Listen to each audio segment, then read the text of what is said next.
एक बात अपने जीवन में सदा उतार करें, घर में अगर तुलसी का क्यारा है तो तुलसी महारानी हमें ये बता देती है कि हमारे घर में सुख आने वाला है कि दुख आने वाला। जैसे शनि अपना प्रकोप दे रहा है या शनि उतर रहा है, ये किसी से पूछने की जरूरत नहीं पड़ती, अपने आप मालूम पड़ जाता। कैसे? शनि कथा अगर आपने सुनी हो तो उसमें व्याख्यान आता है शनि कथा में, पांव की चप्पल बार बार टूट रही हो, कमर से नीचे जो वस्त्र पहने हो वो फट रहे हो, कहीं पजामा है, धोती है, आदि वस्त्र हैं, कपड़े हैं, वो अपने आप फट। आज के जमाने में तो फटे फटाए पहनते हैं लोग, फैशन। उसकी गारंटी नहीं है, उसका हम वर्णन नहीं कर रहा। हम जब पहनते हम समझ जाते हैं इसको शनि तो ऑलरेडी लगा ही हुआ। जब उनका घुटना घुटनी सब फटा हुआ दिखता है तो उसमें लग जाता है कि शनि पहले से लग गया बापड़ा, उनके पहने से तो मालूम पड़े। शनि का नियम है, शनि कथा कहती है पांव की चप्पल बार बार टूट रही हो, घिस गई हो, बद्दी टूट रही हो, कुछ कर रही हो, और अगर कमर से नीचे जो वस्त्र पहने हो वो अपने आप फट रहे हो,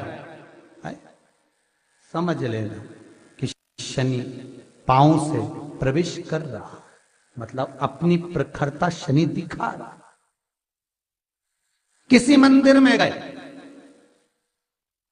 महाराज और वहां जाने पर चप्पल चली गई तो समझ लेना शनि की कुदृष्टि अब पड़ना बंद होना चालू हो गया। कितना सुंदर कहा है महाराज। जूता चप्पल आज के जमाने में तो फैशन हो गई साहब, घर की चप्पल अलग होती है, बाहर की चप्पल अलग होती है। लोग घर में चप्पल किचन तक में पहन के जाते हैं। अरे पानी ले जाओ सीओर से, रसोई घर में लोग चप्पल पहन कर जाते हैं, जहां भगवान का प्रसाद बन रहा है, जहां अन्नपूर्णा निवास कर रही है, और पूछो तो कह किचन की चप्पल है तो माथे पे रख लो। तुम अपनी मां को जरूर देखना है एक बार, वो बूढ़ी मां कितनी बार किचन में चप्पल पहन कर गई, मुझे जरूर फोन कर कर बताना।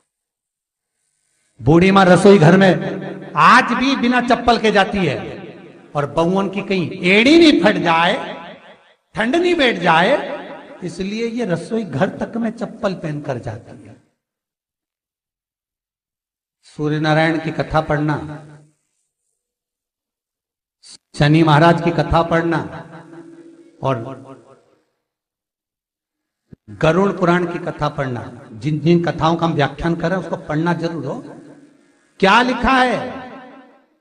घर के अंदर जब चप्पल जाती है, रोग, बीमारी, कष्ट, तकलीफ चालू हो जाती है। तुमने चप्पल क्यों पहनी? ठंड नहीं बैठ जाए, रोग नहीं बैठ जाए। घर के अंदर उतना बढ़ गया, एक कालीन बिछा दो, एक दरी बिछा दो, मोटा आसन बिछा दो, जिस पर तुम चल लो। जरूरी है कि कई कई लोगों को तो हमने ये भी देखा कि कालीन पर भी चप्पल पहन के चलते,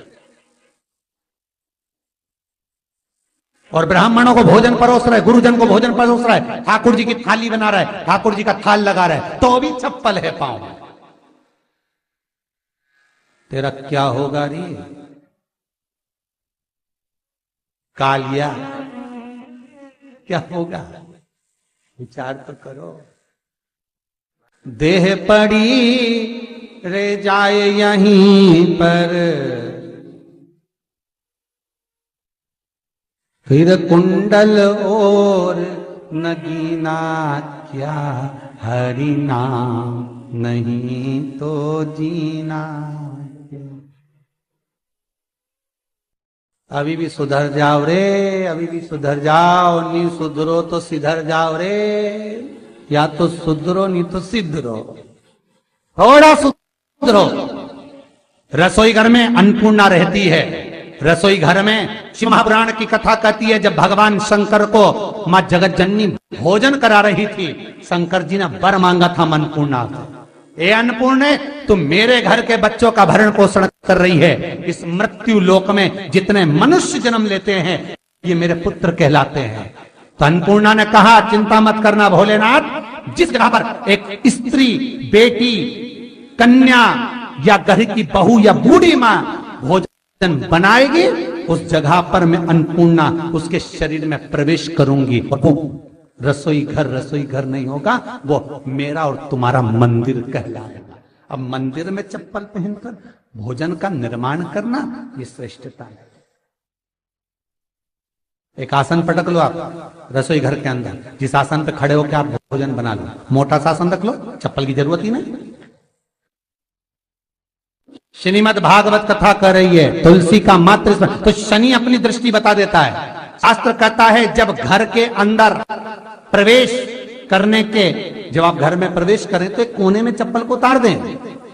बाहर जगह नहीं है तो घर के अंदर प्रवेश कर कर लेफ्ट में चप्पल को उतार दें, और 7 या 3 कदम के अंदर चप्पल उतर जाना चाहिए घर के अंदर में। और उसके बाद अगर चप्पल अंदर प्रवेश कर रही है तो राहु केतु शनि के साथ प्रवेश करते हैं, जिसके घर में बीमारी कभी पीछा नहीं छोड़ती। शनि कथा, सूर्य की कथा का स्मरण करिए, आपको मालूम है, पहचान हो जाता है। महाराज तुलसी बता देती है कि आपके घर की दशा क्या है। बार बार जल डालने के बाद भी तुलसी सूख रही है, बार बार आप पूजन कर रहे हैं, पाठ कर रहे हैं, तो भी तुलसी के दल सूख रहे हैं। तुलसी बता देगी कि तुम्हारे घर में तकलीफ आने वाली है, कष्ट आने वाला है, सूख रही है। किसी ने जरूर कुछ ना कुछ ऐसा है कि इसमें घर में कुछ तकलीफ आएगी, तुमने लगाया फिर सूखी, फिर लगाया फिर सूखी। तुलसा महारानी बता देती है कि कष्ट है। और जिस गमले की तुलसा घेर घमोर हो, फलित तो हो, आनंद में हो, तो उस घर में फिर दुख नहीं आता, समृद्धि खुद बढ़ती चली।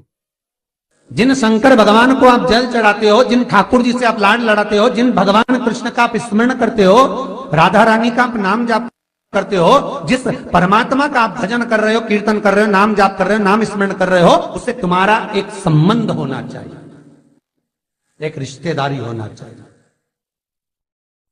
और उससे जब तुम्हारा कोई संबंध रहेगा, उससे जब तुम्हारी कोई रिश्तेदारी रहेगी, तो उस रिश्तेदारी में जैसे ही आपके प्राण छूटे, और छूटते से ही आप जब गए तो जाते ही आप कहोगे कि कृष्ण से मेरा ये संबंध है, वो मेरा पुत्र, वो मेरा भाई, वो मेरा बेटा, वो मेरा सगा, वो मेरा रिश्तेदार, वो मेरा कुटुंबी, वो मेरा पुत्र। जब कहोगे तो तुरंत प्रवेश हो जाए। महाराज भगवान से संबंध होना चाहिए। कई लोग भगवान को सवेरे से रिझाने बैठते हैं तो भगवान को बनी बनाई बात कहते हैं, ये पाठ कर लो, ये पाठ कर लो, ये पाठ कर लो, ये स्तुति कर लो, सारा बना बनाया। तुमने अपने दिल से कौन सी स्तुति गाई? तुमने अपने दिल से कौन सा भगवान को निवेदन करा, कौन सा नमन करा? बस सवेरे उठना है, नहाना है, भगवान के सामने जाना है, भगवान को नहलाना है, कपड़े पहनाना है, अगरबत्ती लगाना है, थोड़ा सा शक्कर का भोग लगाना। इतने सारे देवी देवता, शंकर जी, राम जी, गणेश जी, सारे देवता, और 2 खुरमा लेके आए, 1 बालूशाही लेके आई, 2 मठरी लेकर आ गए, 1 मठरी लेकर आ गए, और भगवान को इतनी सी कटोरी में रख दी। अब बोले, कई लोगों से पूछा, इतनी सी कटोरी में 1 मठरी, 1 खुरमा, और रोज मठरी खुरमा एक साथ नहीं रखती। वो तो आज दिन मठरी का भोग लगा दिया, कल खुरमे का लगाएगी, परसों गुजिया का, परसों पपड़िया का, कोई डब्बे में भरे भराए रखे, रख दिया। और 1 लड्डू रोज लगा देगी, इतना बड़ा। तो पूछा, इतना सा लड्डू और इतने सारे भगवान कैसे खाते होंगे? तो क्या भाव से। तो हमने